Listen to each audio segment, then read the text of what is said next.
What's going on, guys? On today's episode of First Look, we have the GReddy Easy Performance Camshaft for SR20. And we have 3 of them. Why do we have 3 of them? Because SR20s from S14 and S15 engines have variable cam timing, so they make a separate cam for those. This is the exhaust. The exhaust camshaft works for all SR20 engines. Rear-wheel drive we're talking about here, not front-wheel drive. And then we have 2 separate camshafts depending on which engine you have. If you have an S13 engine, you have a different intake than an S14 and S15 engine because of the cam timing. But that doesn't really matter. You just got to make sure you order the correct one. They're basically the same thing. So for ease of the video, we're just going to open up the S13 one. And there's really nothing to see. It's a camshaft, you know. You got to put them in the engine and run it to really know what's going on. But we'll open it up anyway just to see what you can expect when you order these, and then we'll dive into some of the details about these cams. Instructions right there.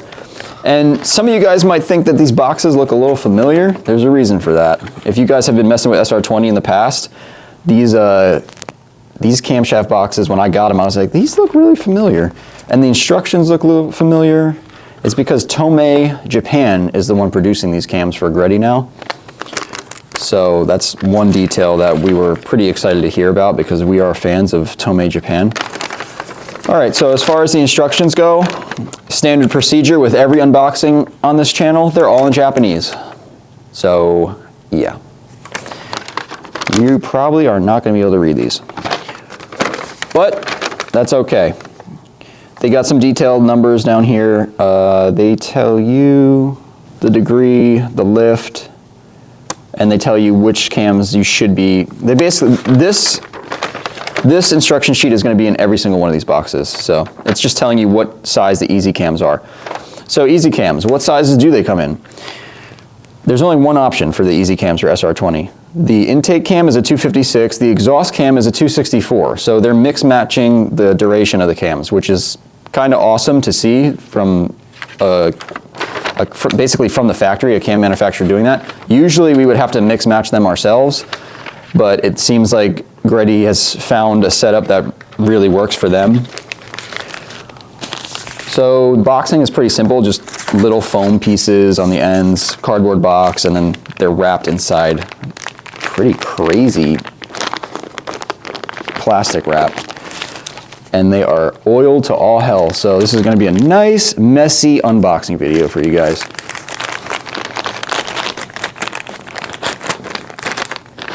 Now, when you get these in the mail, be careful with the box because as you can see, there's not crazy packaging in here.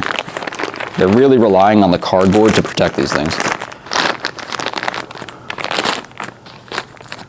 Also, another thing to mention, which I guess I wouldn't know because it's all in Japanese. We should probably, before the video is over, we're going to translate that and see if they say anything about break-in.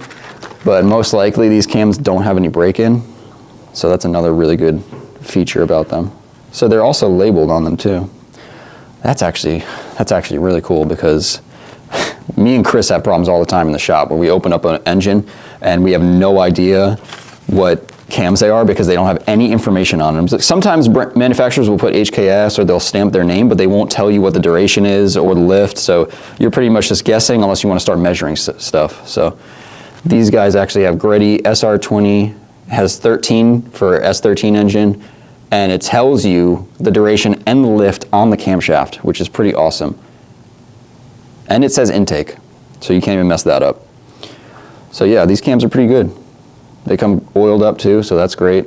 Obviously you want to make sure you put assembly lube on these things before you install them, and the whole point behind these cams is that you can just buy these and you can just drop them into your SR20 with your stock turbo or your, I personally would say GT28 or T28 series turbo. Anything past that, you're probably going to want a little bit more of an aggressive setup, but anything T25, T28 OEM turbos, or I would say honestly any GT28 series turbo, something of that size is going to be okay for these cams. And like I said, these are supposed to be drop-in cams. So you just got your engine all cleaned up, you have a T28 on there, S15 turbo, and you want to throw cams in it before your tune. This is the easiest and probably the most affordable way to do that. And you guys are basically getting Tomei Japan cams through GReddy. So it's pretty awesome. So let's dive into some of the specs on these cams. The intake cam is a 256 duration. The exhaust cam is a 264. So like I said, they're mixed matching cams. The lift on both cams is 10.5 millimeters. That's a little bit on the lower side for lift when you look at aftermarket camshafts, but it's safe. They did that so that you don't have to take your head apart and replace valve springs. They made it simple so you guys can just drop these in and go. The duration being different on both cams, what I think they were trying to do was, if you have a 256 duration on the intake cam, your idle, your vacuum, it's all going to stay relatively stock. So you're not going to have any crazy idle problems. You're not going to have to go get a retune when you put these in, most likely. If you want to get the most bang for your buck, obviously get a retune. But that's why they did that on the intake side. The exhaust side, they did 264 because they felt they could bump that number up without sacrificing any drivability. GReddy claims that these cams increase mid-range torque and horsepower. So they're trying not to move the torque band further to the right. They're trying to keep it in the middle. These are supposed to be drop-in cams, so you want the car to feel better throughout the whole power band.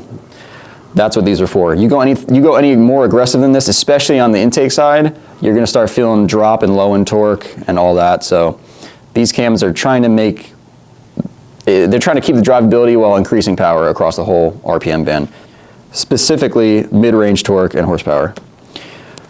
No need for cam timing adjustment on these camshafts, obviously, because they're drop-in. And like I said, they're made in Tomei, Japan, so I mean, you can't get any better than that. I'm not going to open up the other ones, guys. They're all the same. They're just camshafts. The only difference you're going to see is the intake camshaft is going to have a different forward piece for the cam timing. All right, guys, we just translated the instructions. There's nothing about braking in these camshafts. The only thing they mention is, obviously, when installing these, you want to follow the manufacturer's installation guides for installing camshafts. Make sure you do that, because a lot of people don't do that, and then they crack a camshaft, and then they blame the camshaft manufacturer, and then they put it online, and then you see it 10 years later, and you think that that specific cam manufacturer just snaps all the time when you install. That's not how it goes. They probably installed them wrong. Make sure you either look up the service manual online, or if you have one, use it, and you should be good to go. Another thing that they did mention that we should have mentioned anyway, guys, all the grease and oil on here, that's to keep it from rusting. You want to clean this off. So get all this stuff off, brake clean, something like that. Put assembly lube on it or oil, whichever you prefer, before you install it. So don't install it like this. You want to clean this off. You want to check for imperfections. Mistakes can be made, so you want to just double check everything before you install it. And that's pretty much that for the GReddy Easy Cams. I'm excited to see these in an engine. Hopefully we have a car come by soon that wants to do cams, because I would love to see how these perform. And yeah, that's it. You can find these on factionmotorsports.com, where you can find pretty much anything else for an SR20. So if you guys need anything, check out our website. And if we don't have it on the website, shoot us an email, sales@factionmotorsports, and we'll get you set up. Bye.